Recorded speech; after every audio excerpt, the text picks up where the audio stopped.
ప్రస్తుతం మనతో పాటు ప్రముఖ ఆధ్యాత్మికవేత్త వేదిక్ ఆస్ట్రాలజర్ అవినాష్ దాస్ గారు మనతో ఉన్నారు. గురువుగారితో మాట్లాడేద్దాం. నమస్కారం గురుగారు. నమస్కారం. ఓం నమ శివాయ. ఓం నమో వెంకటేశాయ. సో 2026 ఫిబ్రవరి మాసం కుంభరాశి వాళ్ళకి ఈ నెల ప్రత్యేకంగా ఏ విధంగా ఉంటుంది, ఎటువంటి విషయాల్లో చాలా జాగ్రత్తగా ఉండాలంటారు, ఏళ్ళనాటి శని తాలూకు ఇంపాక్ట్ ఏ విధంగా ఉంటుంది, పంచగ్రహ కూటమి ఈ ఎఫెక్ట్ ఏమైనా ఇబ్బంది పెడుతున్న వీళ్ళని ఎటువంటి జాగ్రత్తలు తీసుకోవాలి? శని వీళ్ళ రాశి దాటి వెళ్ళిపోయింది మీనంలోకి, కాబట్టి ఏలినాటి శని గురించి వీళ్ళు ఆలోచించవద్దు. ఏలినాటి శని గురించి ఎవరైనా ఆలోచించాలంటే అది మీనము మేషం, కుంభం వాళ్ళు పెద్దగా ఆలోచించే అవసరం లేదు. తర్వాత లగ్నంలో పంచగ్రహ కూటమి, 12వ ఇంట్లో కుజుడు. లగ్నంలో పంచగ్రహ కూటమి అంటే ఓకే, ఒక ఇంపార్టెంట్ ఈవెంట్ జరగవచ్చు, లేకపోతే కంప్లీట్గా ఇగ్నోర్ అయిపోవచ్చు. లగ్నం అంటే ఏంటి? బేసిక్గా మీ స్టీరింగ్ వీలు. మీరు ఒక కారు, మీ జీవితం, మీరు డ్రైవర్. దానికి లగ్నం ఎటు తీసుకెళ్తే మీ జీవితం అటు వెళ్తుంది, అంతే కదా. స్టీరింగ్ని మనం ఎటు తిప్పుతామో బండి కూడా అలా వెళ్తుంది. అటేదో బుడద కాలువ ఉంది, అటువైపు తిప్పేస్తే ఇంకా బండి అంటే పడిపోతుంది కదా. లేదా హైవే ఎక్కితే అలా వెళ్తూ ఉంటుంది మన బండి స్పీడ్లో, ఒక గేర్లో, ఒక రేంజ్లో. సో లగ్నంలో పంచగ్రహ కూటమి జరుగుతుంది. లగ్నం అంటే ఇక్కడ వస్తుంది, ఈ సహస్ర చక్రం పైన ఇక్కడ ఉంటుందంట సహస్ర చక్రం. ఇక్కడ పంచగ్రహ కూటమి జరుగుతుంది. First foremost health and politics impact అవుతాయి. హెల్త్ చాలా వరకు ఇంపాక్ట్ అవుతుంది కుంభరాశి వాళ్ళకి. మీ హెల్త్ జాగ్రత్తగా కాపాడుకోండి.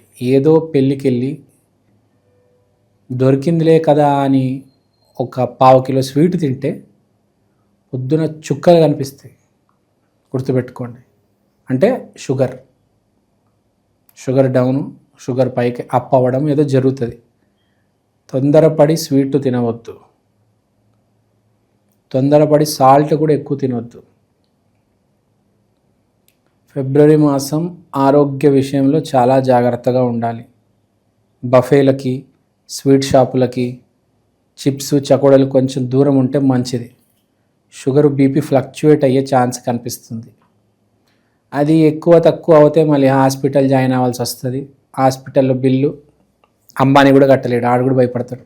ఆ రేంజ్లో బాదుకుంటున్నారు వాళ్ళు ఈ మధ్య.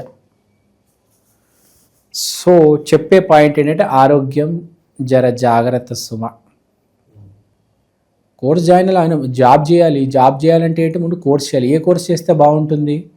మనకు తెలిసిన వాళ్ళని అడగాలి కదా. మనకు తెలిసిన వాళ్ళు ఎవడైనా ఉన్నాడా ఆ కోర్స్ చేసి ఆ జాబ్ వచ్చినాడు, అప్పుడు మనం కూడా కోర్స్ చేయొచ్చు కదా.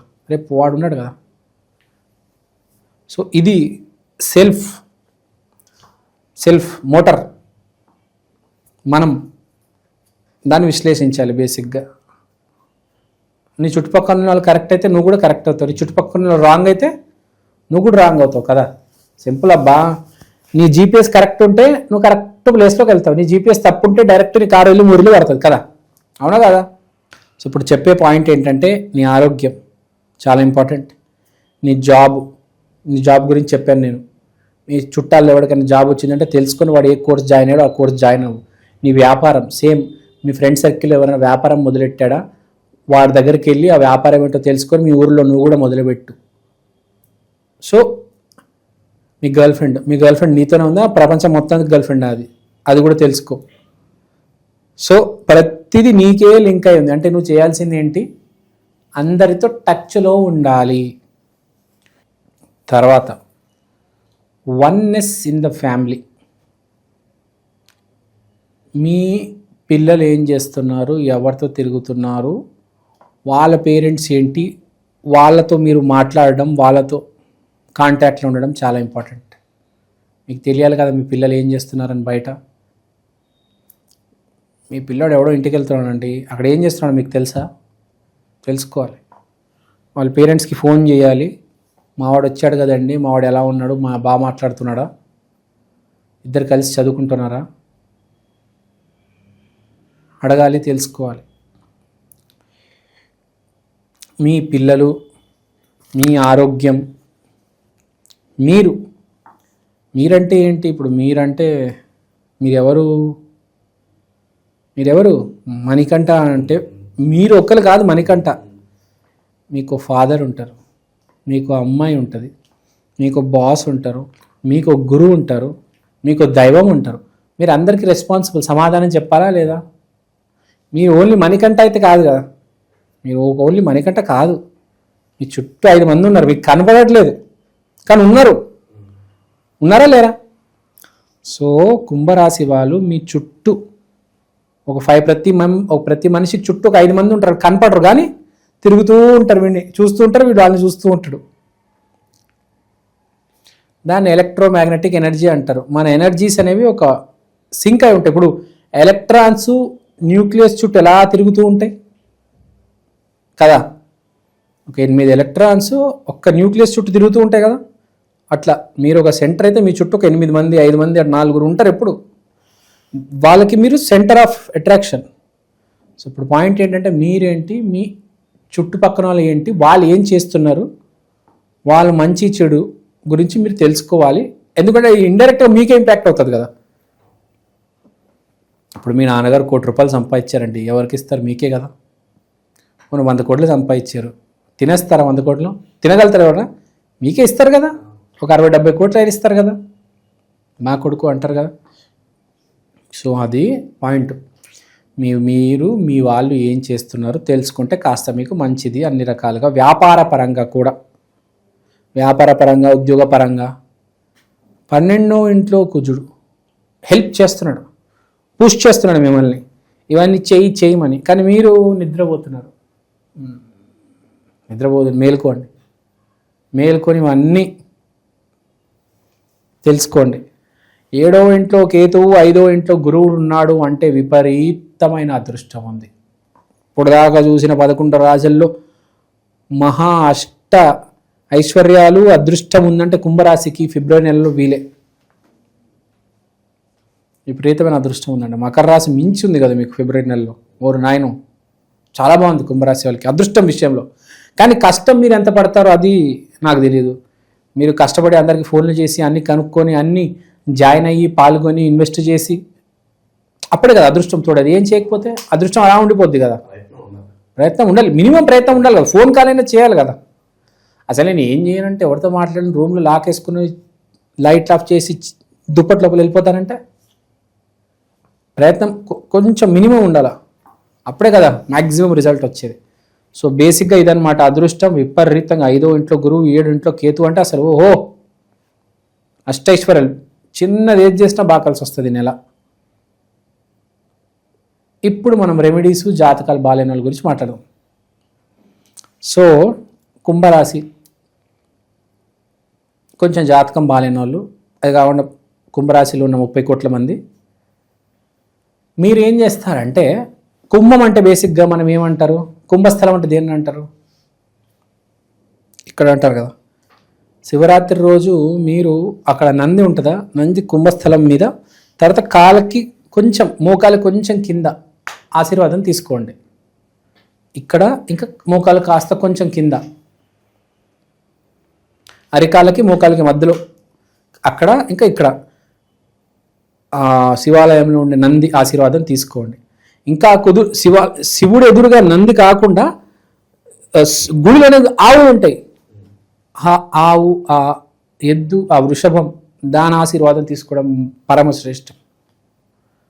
సో శివరాత్రి రోజు ఫిబ్రవరిలో మీరు ఇది చేస్తే మీకు చాలా మంచిది. అదొక మంచి రెమెడీగా హెల్ప్ అవుతుంది. పిహెచ్డీలు చేసిన వాళ్ళకి ఉద్యోగాలు లేవు, 7th ఫెయిల్ అయిన వాళ్ళకి ఏమో ఎకరాలు పొలాలు, కోట్లలో వ్యాపారాలు ఉన్నాయంటే ఇవే రీజన్స్. మానవత్వం, మంచి, ఆప్యాయత, ఇంకా చాలా. చదువు తప్ప అన్నీ ఉంటాయి వాళ్ళకి. ఆడికి చదువు ఒకటే ఉంటుంది, వీడికి చదువు తప్ప అన్నీ ఉంటాయి.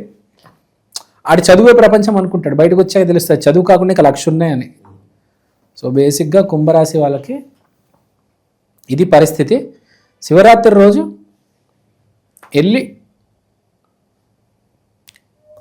నంది ఆశీర్వాదం తీసుకోండి చాలు.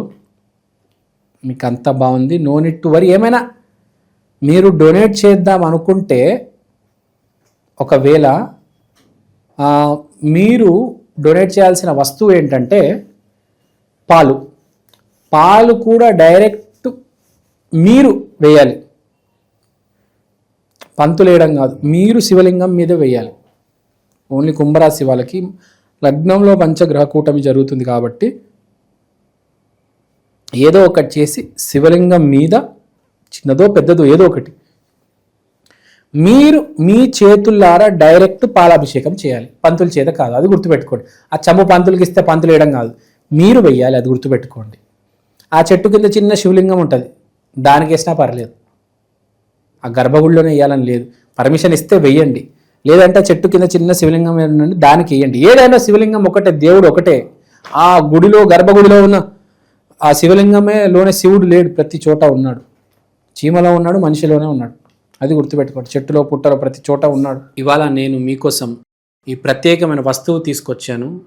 దీని పేరు ఈక్షన్, the digital astro wall clock.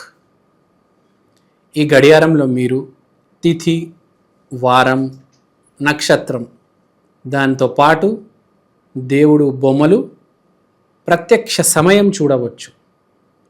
అలానే అమృత ఘడియలు, యమగండలు ఇలాంటివి కూడా చూడొచ్చు. ఇలాంటి వాల్ క్లాక్ ఇప్పుడు దాకా సౌత్ ఇండియాలో రాలేదండి. This is the first of its kind. This is the latest modern general wall clock. గోడ మీద బొమ్మ, ఇది మా అమ్మ. ఈక్షన్ digital astro wall clock coming near you very soon. Also available in Amazon and Flipkart.